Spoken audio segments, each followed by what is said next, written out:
गरम गरम red red mutton झोल से भी पतला पतला पूरा शीत दिन में totally village style desi mutton recipe मो माँ का हाथ रंधा। Welcome to my channel spice of life with Mansi. तो मसला ये नहीं मु 3टा सुखिला लंका से भी तादरू मंजी काढ़ी नहीं गोटे नहीं गोटे इंच हम अदा ताको 2 फाड़ कर गोटे पूरा रसुण को छड़े नहीं तादरे गोटे चामच जीरा गोटे चामच धनिया ए ताकू साइड करना नहीं मु 3टा मीडियम साइज पियाज ताकू सरू सरू लंबा लंबा काटे नहीं। तो ये आलू आलू मीडियम साइज नहीं ताकू 2 फाड़ कर नहीं मटन रे आलू पड़े भल लगे ताकू गोटे कड़े रे तेल पकईकि किछिटा लुण आ किछिटा हलदी देकी भाजी ने बेसी भजा हवा दरकार नहीं बस लाइट भाजवा दरकार किंतु मु टिके अधिका भाजी नहीं। तापर आउ गोटे कड़े रे एबे मु नहीं नेबी सोरिष तेल से भी 50 ml सोरिष तेल नहीं सोरिष तेल मटन रे भल लगे। तो मुझे गोटे चामच चीनी पकई तादरे सुखिला मसला किसी पकई 2टा लवंग 2टा अलैच किछिटा 7-8टा नहीं गोलमरीच आउ नहीं मु गोटे सुखिला लंका गोटे डालचीनी आउ नहीं गोटे तेजपत्र बड़ अलैच गोटे तादरे पकई देती मोर सरू सरू कटा होता पियाज ताकू भजापे टिके जल्दी नरम हम बोले मुझे हाफ चामच नहीं लुण एबे जो मसला रेडी कर रखी ताकू मु शिଳରେ बाटी नेबी आप ग्राइंड कले भी चलो जेहेतु मुझे विलेज स्टाइल कर शिଳରେ बाटी नहीं एबे मसला टिके भाजीदेवी टिके भजा हो गला तादरे किसी सुखिला गुंड पकईदेवा जमती कि हलदी गुंड गोटे चामच काश्मीर लंका गुंड आउ गोटे चामच लुण स्वाद मुताबक पकईबा आपण आउ मु नहीं मीट मसला माँ यही मसलाटा बहुत फेवरेट से आउ किछि मसला पकाती कौन सी कंपनी मसला पकाती केवल यहीटा ही पकाती। तो मसला को एबे भल भाव में भाजबे मटन मेन जिनस हूँ मसला कषा आप जमती करेंगे मटन टेस्ट सेमती लगे तादरे मुझे निजे एबे हाफ कप पानी मसलाटा टिके फुटापी ताकू मु एबे किछि समय घोड़े देवी जमती कि 5 मिनट एबे मु बिना डिस्टर्बांस रे घोड़े देवी 5 मिनट हो गला परे आमर मसला रेडी हो पूरा तेल ऊपर को उठी आसो। तो ये मोर तेल टोटाली ऊपर को उठी आसी मसला मोर टोटाली रेडी हो किंतु कैमेरा फोकस कर पारनी कारण स्टीम ही बहुत आसुची। तो मुझे स्टीम हटेबाई चेष्टा करते स्टीम आसुचे टोटाली फोकस हो पारनी तो टिके कैमेरा एंगल चेंज कला एबे देखंतु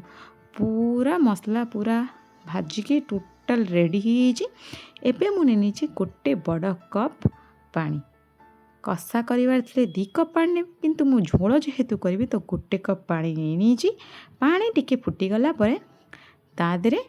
जो अध केजी मटन अणाई धोई देची भल भाव में आउ चर्बी टोटाल अलग कर देची टिके चर्बी अच्छी मटन ताकू चलो किंतु आउ जतक चर्बी मु साइड कर देची कारण मटन सहित ए चर्बीटा पकईदे टोटाल मेल्ट हो ठंडा होला को पूरा अठा अठा लगे हाथ तो मुझे चर्बीटा टोटाल अलग कर देची एबे मटनटा आम पकई देची। तो ये मटन को पूरा घोड़े देवा 15-20 मिनट पर्यंत घोड़े देवे बिना डिस्टर्बांस रे किंतु आपन जदि चाहिए मीडियम एंच आपन जदि लगी जाऊँगी ताले ता आगुरी भी आपन काढ़ी नड़चड़ा करदे मु 20 मिनट पर देखी। तो मटन मोर एबे टिके पानी मरी आसलानी आउ टिके समय लगे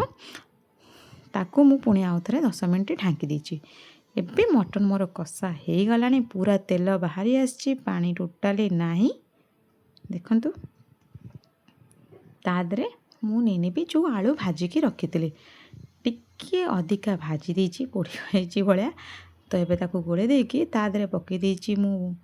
मोर चर्बी ताकू वीडियो ऑन नथिला भूली जाइतली। तो एबे पानी गरम कर रखी आपन जति झोल करेंगे तार टिके अधिका पानी देवे पानीटा मु फुटई नहीं गरम पानी ताकू मिसेइची एबे ताकू टिके नड़ाचड़ा करके पूरा 20 मिनट पर्यंत भल भाव में ताकू घोड़े देवे ताकू आउ काढ़ा दरकार नहीं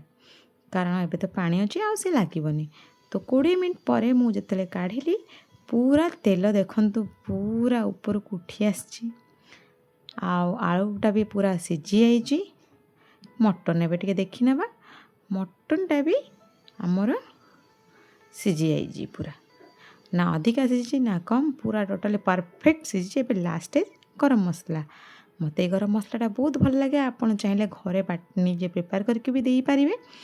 तो मु गरम मसला देला परे पुणी 5 मिनिट घोड़े देवे जमी गरम मसलार आरामटा पूरा तादे रही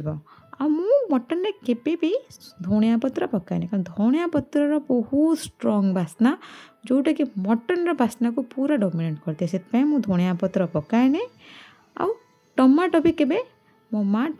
मटन रे पकाते तो मत एमती भल लगे तो केवे भी टमाटो पकाएनी थरे माने मो शाशु घरे टमाटो पकई करते मत एत खास लगे तो टमाटो मुझे ओमिट करदे टमाटो दिए ना एबे पाड़ी नेबा पूरा पतला पतला झोल हो बहुत टेस्टी लगे सत कौच आप घरे थरे बनातु मटन झोल आउ सी भी आलूटा निश्चय देवे कारण आलूटा मटन रे एक्चुअली प्लस पॉइंट मते आलू आउ मटन झोल मटन है मैंने मोर फास्ट नजर थाए आलू उपरे आपण मटन रो कौन खाती मत टे जनइबे भल भाव मटन मुझे सब प्रिफर करे भात सहित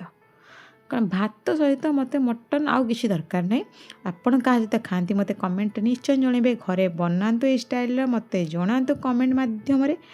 जे आपण को केमिति लगे आउ मटन रो आपण को कौनटा भल लगे मत पर्सनाली आलू बहुत भल लगे